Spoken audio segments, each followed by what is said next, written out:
This is Brunswick. Located 4 kilometres north of Melbourne CBD, this much-loved neighbourhood, known for its delicious multicultural cuisine, its great coffee, its uber-hip aesthetics, and its thriving cultural life, is home to one of Australia's most culturally diverse populations. But in the last few years, Brunswick has had a new addition to the list of what makes it unique.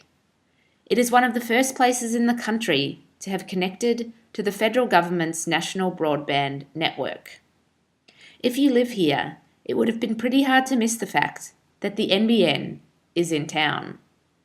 Over the last 18 months, the suburb has been dug up, connected, and put back together again. What many residents are not aware of is that on May 23rd, whether they are connected to the NBN or not, their existing analogue phone service is going to be shut off. There are many people within the central part of Brunswick who really aren't aware that their phone service might be about to be cut off. I don't know what proportion of people are going to be cut off and not know about it. I expect there will be quite a few. The copper network switch-off is the final phase of NBN transition, and it was always scheduled to occur 18 months after fibre cables were put in place.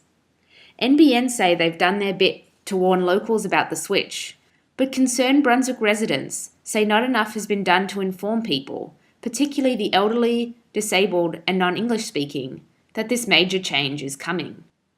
Many of the residents we spoke to were extremely worried that on May 23rd, the date the switch-off is set to occur, many of their most vulnerable neighbours could be left without a working phone service. There are lots of other people for whom the telephone is absolutely essential. They don't even have a mobile phone.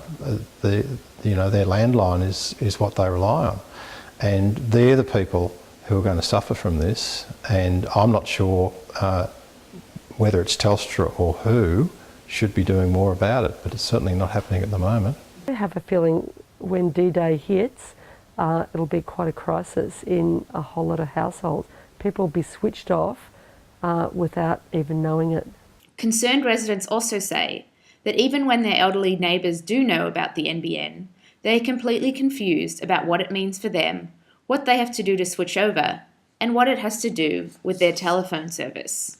Orlando BecZ is a 73-year-old Brunswick resident and president of the Moreland Filipino Social Support Group.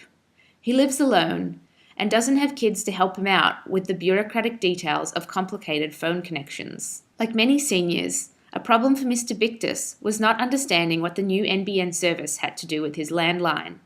And in his case regarding this issue, NBNco made matters worse.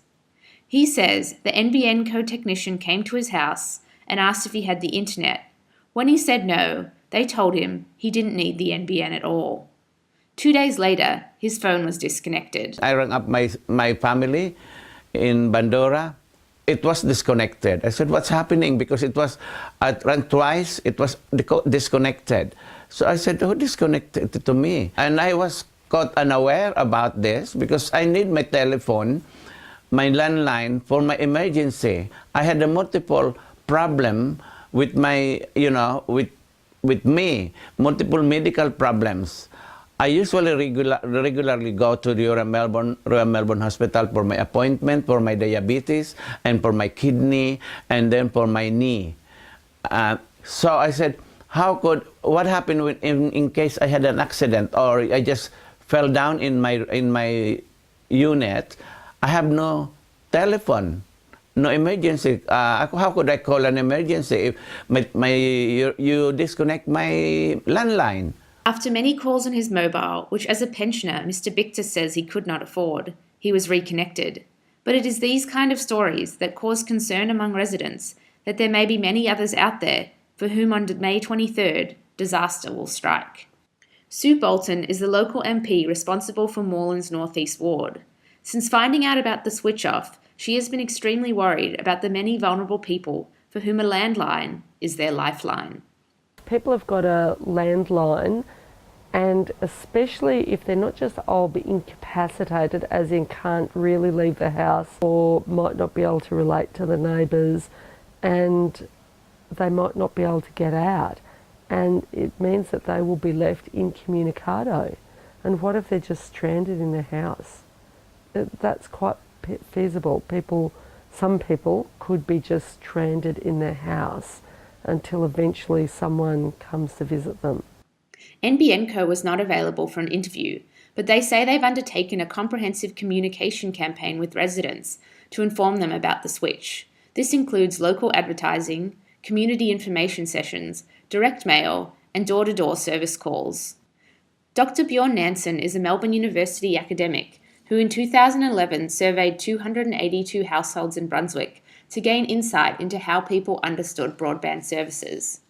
Dr. Nansen says that most residents were happy the NBN was coming to their area, and it was his understanding that NBN did a lot to inform the public about the switch. And I think NBN has really tried. So, they've put, in the trial areas that they've been, they've had sort of community hubs, and they've had these kind of kiosks, they've had sites where there's information given. They have done marketing and letter drops, they've done advertising on TV, and I believe they've even had people go door to door. So they've tried in many ways to try to provide information and to communicate. But Dr. Nansen did discover through his research that many residents, particularly migrants and the elderly, were confused about what the NBN actually was, what they needed to do to connect, and what it had to do with phone lines. There would be a real concern if households, and particularly for elderly residents, were for a period of time left without any form of communications in their home, any way for them to either to contact, to make phone calls outside of their home. Orlando is not the only one in Brunswick struggling with the transition. Andrea Bunting, who has lived in Brunswick for 20 years, also has a neighbour who has medical issues, and like Orlando, she was switched off unexpectedly and unable to transition on her own. In the case of our neighbour who had some problem, and she, with her phone, and she does have that medical need, and she didn't have the phone for a couple of days, it wasn't working properly. So that switchover wasn't quick and automatic. Nobody came, sorted the whole thing out and said, this is how it all works, you're ready to go. Across town in this tight-knit community, Simon Doyle's neighbour of 20 years has also struggled to connect. First letter, I don't understand what's going on. I see there the price, what is, if market, but I'm not doing nothing. When come the second letter, I called my daughter. And he said, oh, Dad, you need to do it, this one, otherwise you lost the telephone. Who is the company responsible? Is it your telephone company? Or is it your internet company? Or is it the NBN? If they have to have this thing where people switch over, they should have actually employed some people to provide assistance, especially to elderly residents, people who, for whatever reason, find it difficult. There must be more help or assistance from the government, because they are the one that organizes this thing, the NBN. Residents we spoke to would also like to know if there is a May 23rd contingency plan in place for people whose phone service is switched off before they're connected to the new line.